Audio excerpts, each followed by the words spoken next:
Fala pessoal, professor Jaime na área novamente para mais uma aula de ciências. O assunto da nossa aula de hoje é sobre tipos de solos e as suas características.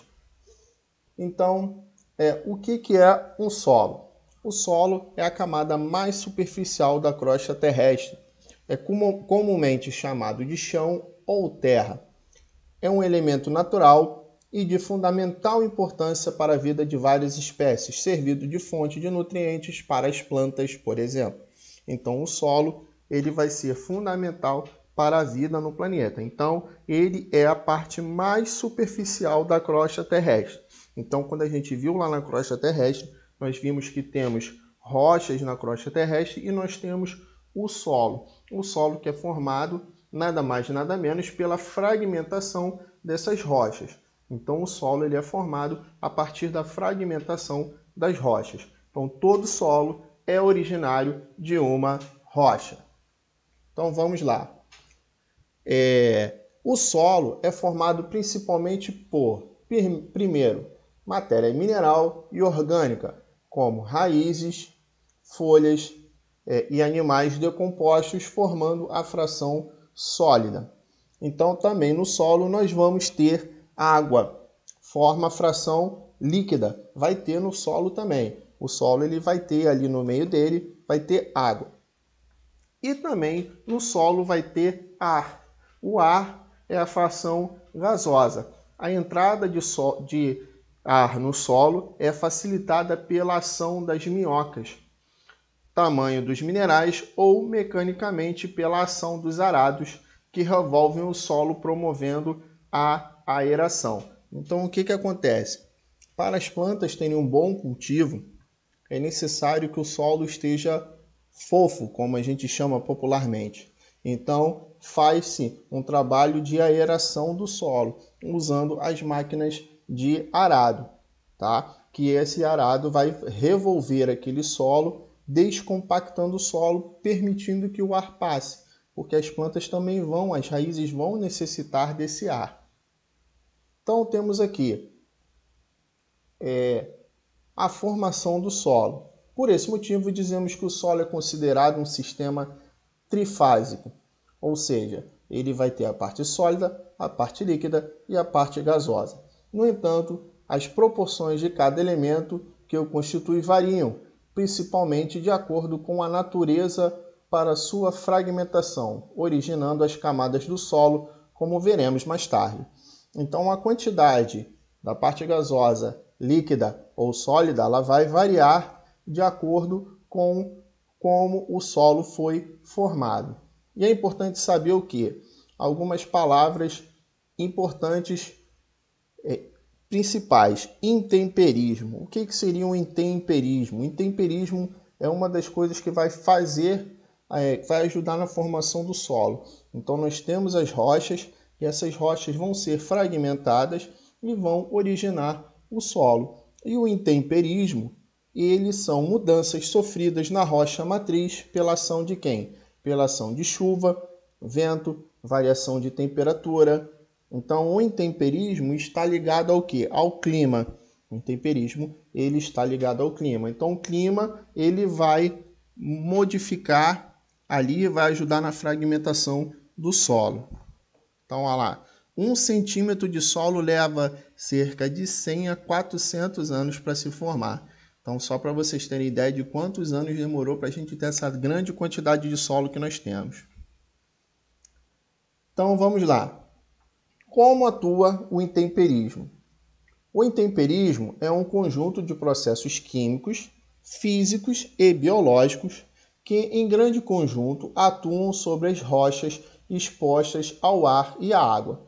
Geralmente, um desses processos, fenômenos, atua mais que o outro, e o processo biológico é o que menos atua na formação do solo em relação aos processos físicos e químicos. Nós vamos ver todos esses tipos de intemperismos aqui. A força do intemperismo varia de acordo com o clima das regiões. Em regiões mais úmidas, a força das intempéries são maiores que em regiões de climas mais secos. A resistência desses minerais à ação do intemperismo também varia. Geralmente a mica e o quartzo são mais resistentes. Então as rochas, elas são formadas por minerais. Então a resistência, cada mineral ele vai ter uma resistência diferente. E cada mineral vai fazer com que cada solo tenha uma propriedade diferente. Então alguns minerais eles são mais resistentes do que os outros. Então, na hora da ação do intemperismo, alguns minerais eles vão se fragmentar mais facilmente do que os outros. Então, alguns tipos de solo eles são feitos mais rapidamente do que outros. Então, temos aqui o intemperismo físico. O intemperismo físico tem na mudança de temperatura o principal fenômeno que atua desgastando as rochas. Então, a mudança de temperatura ela vai gerar essa fragmentação das rochas. Os minerais constituintes das rochas, como o quartzo e o feldespato, têm diferentes coeficientes de dilatação. O quartzo, sob o calor do Sol, dilata cerca de 8 vezes mais que o feldespato. Essas variações de temperatura constantes e o diferente coeficiente de dilatação dos minerais acabam por gerar tensão nas rochas que sofrem fraturas. Em épocas de temperaturas muito frias, a água que se infiltra nessas fraturas congela e dilata. Como a força de dilatação da água é bastante forte, também causa fratura nas rochas. Bom, o que é essa força de dilatação? Quando um corpo ele é submetido a uma grande quantidade de temperatura, ele dilata, ou seja, ele aumenta de tamanho. Então, no caso, as rochas, elas vão sofrer essa dilatação. E nesse processo de dilatação, ela vai sofrer rachaduras. E nessas rachaduras, a água pode penetrar ali. E quando essa água congela, o que vai acontecer? Essa água congelou, ela está dentro da rocha, ela vai se expandir e vai fraturar, fissurar essa rocha. Ela vai abrir mais ainda essa rocha. Um exemplo, a gente vê esse tipo de dilatação é, por exemplo, quando você coloca uma garrafa de água no congelador. Se você deixar uma garrafa de água cheia no congelador, depois de congelar, você vai ver que aquela garrafa ela quebrou. Por quê? Porque a água, quando congela, ela sofre dilatação. Ela aumenta de tamanho e ela não tem espaço, ela vai quebrar a garrafa. E é justamente isso que ocorre com as rochas. Elas vão quebrar por causa dessa dilatação da água. Intemperismo químico. O intemperismo químico tem como agente principal a água com grande concentração de gás carbônico, alto teor de ácido úmico, que acaba por dissolver os vegetais. Nesse processo, promove as reações químicas que resultam na alteração dos minerais componentes da rocha. Os minerais, como as olivinas e piroxigênios, sofrem alterações químicas. Já minerais como mica e quartzo não sofrem alterações químicas causadas pelo intemperismo químico. Então, o que vai acontecer?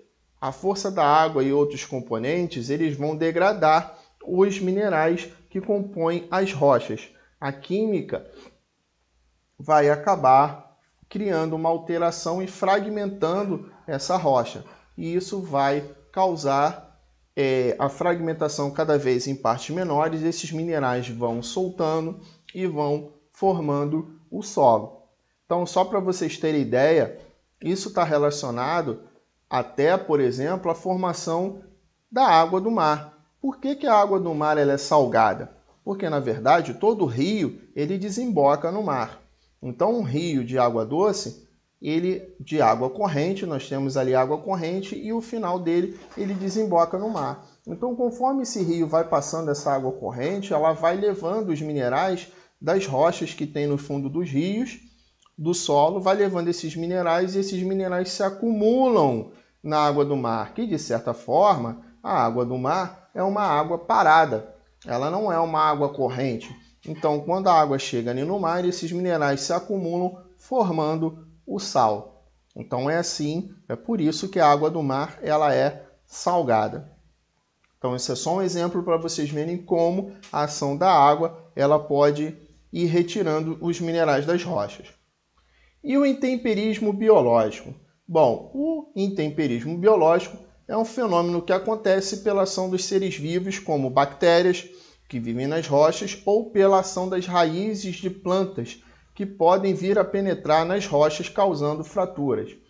Então, as plantas, elas podem ir, a raiz dela pode ir penetrando nas rochas e rachando essas rochas, quebrando em partes menores. E isso vai ajudar na produção do solo. Outras bactérias também que podem vir a degradar ali, quando as bactérias realizam seus processos de metabolismo, eles podem degradar o solo. Então, nós temos aí as camadas do solo. Então, temos primeiro o horizonte O, que é a camada orgânica superficial do solo. Lembrando que o solo ele é constituído por componentes minerais e pelo humus, que é a parte orgânica do solo. Então, toda essa parte ela fica lá em cima, no horizonte O, que é a camada mais superficial, camada orgânica. Temos aí o horizonte A, formado de fragmentos de rochas, matéria orgânica e humus. Então, é uma parte um pouco mais abaixo, que já tem um pouco de rocha. Ali nós vamos ter algumas rochas ali, um pouco fraturadas, mas nada extravagante, nada de rocha muito grande. O horizonte B, camada mineral pobre em matéria orgânica, rica em compostos de ferro e em minerais resistentes, como o quartzo. Então já é a terceira camada. O horizonte C é a camada mineral ou parcialmente alterada. E nós temos o horizonte R, que é a rocha matriz, não alterada, que deu origem ao solo. Então, nós já vimos lá em rochas que tem a parte lá embaixo, bem lá embaixo, onde tem a rocha matriz. A rocha matriz é a rocha que deu origem ao solo. Então, aqui nós temos os principais tipos de solo. Vamos começar com o solo arenoso. É aquele que, como o próprio nome diz, contém mais areia na sua composição, o que lhe confere uma maior permeabilidade.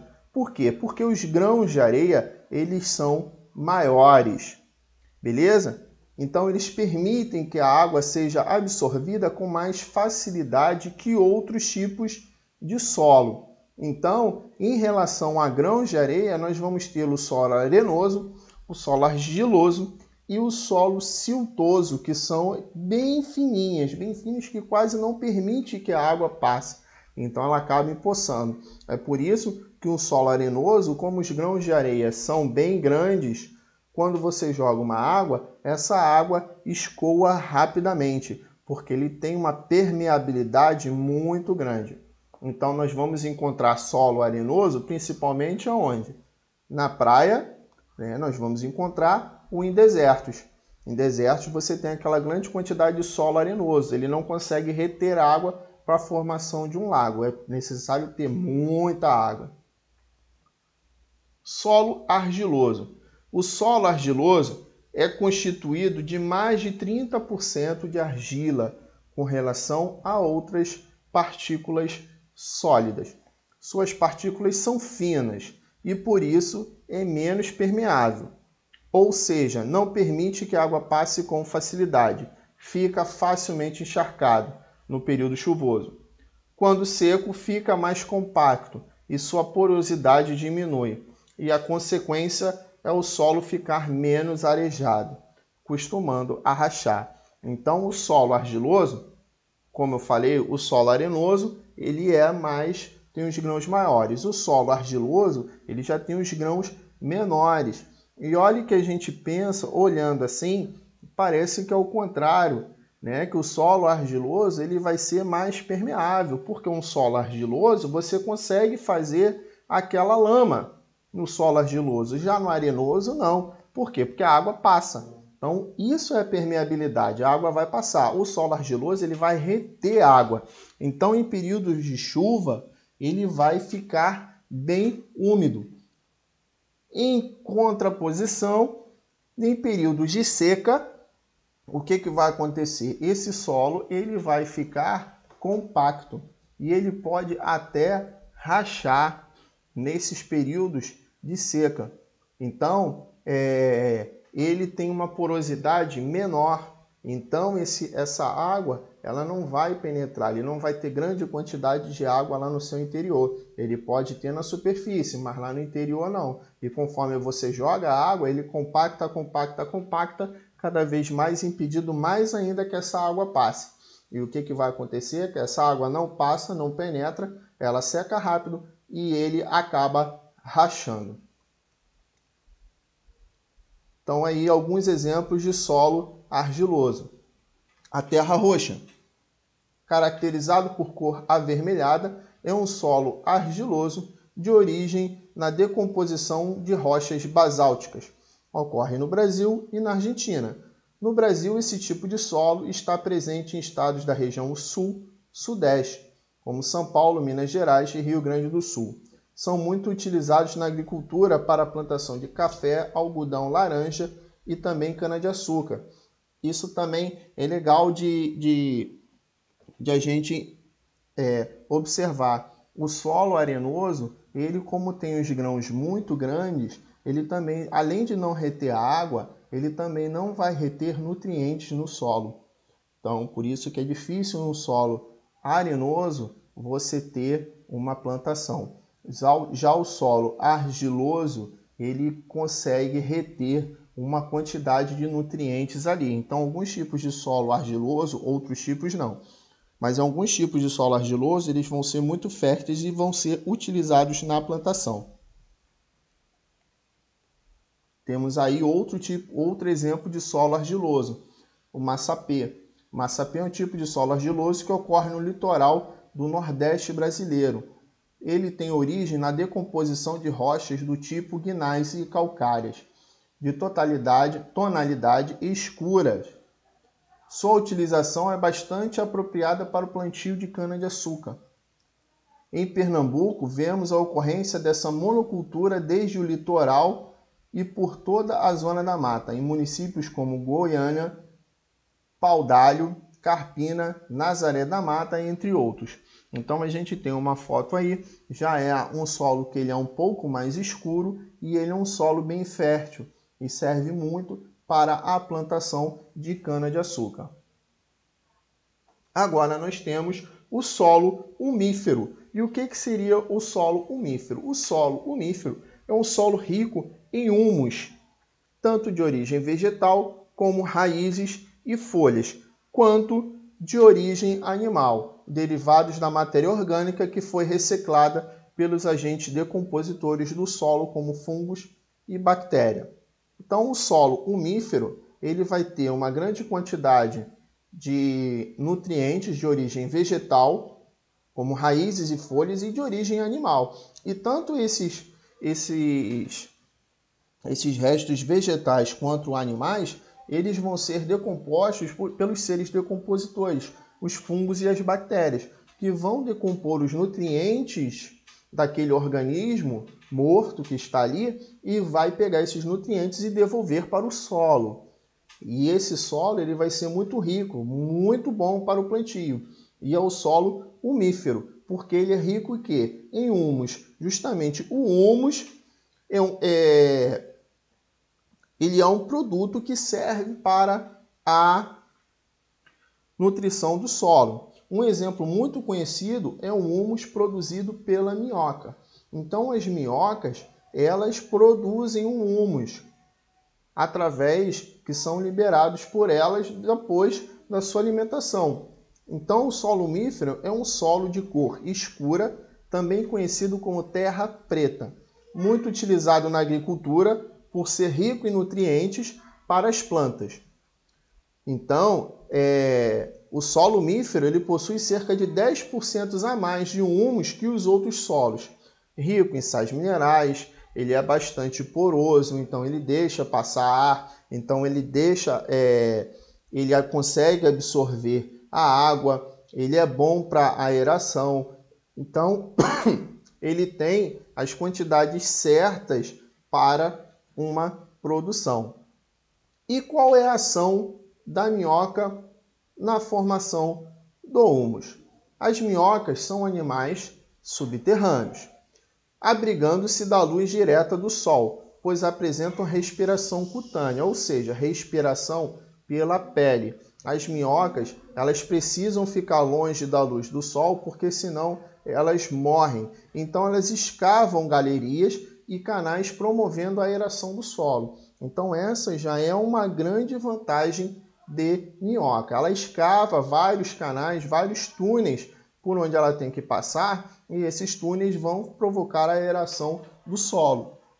E são animais detritívoros. O que quer dizer? Eles se alimentam de restos de animais e vegetais. Então o humus é produzido a partir da matéria orgânica decomposta no processo de digestão das minhocas, formando uma compostagem natural, agregando ao solo a matéria orgânica morta e também seus subprodutos. A umidificação recompõe os minerais ao solo, tornando-os mais férteis e apropriados para as mais diversas culturas. Então existem algumas culturas que eles utilizam minhocas. Existem lugares que produzem verdadeiras fazendas de minhoca. Para quê? Para você ter uma multiplicação de minhoca para ser usado para fertilização do solo. Por quê? Porque além de aerar o solo, as minhocas, quando elas ingerem aqueles restos de animais e plantas, na digestão, as fezes da minhoca vão produzir esse humus que vai nutrir o solo. Então a minhoca só vai fazer bem ao solo, principalmente para o plantio. Então nós vamos ter uma grande quantidade de gente trabalhando em relação a isso, trabalhando com isso. Quando a gente vai em uma loja que venda plantas, venda terra, a gente vai chegar lá e vai ter um saquinho lá escrito humus de minhoca.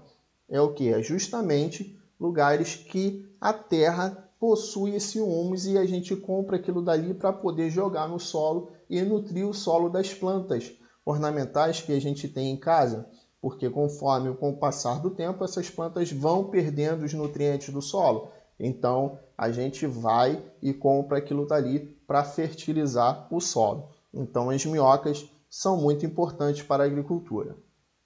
E é isso aí, galera. Chegamos ao final. Não deixe de deixar aquele like e de se inscrever aí. Valeu, galera. Até a próxima.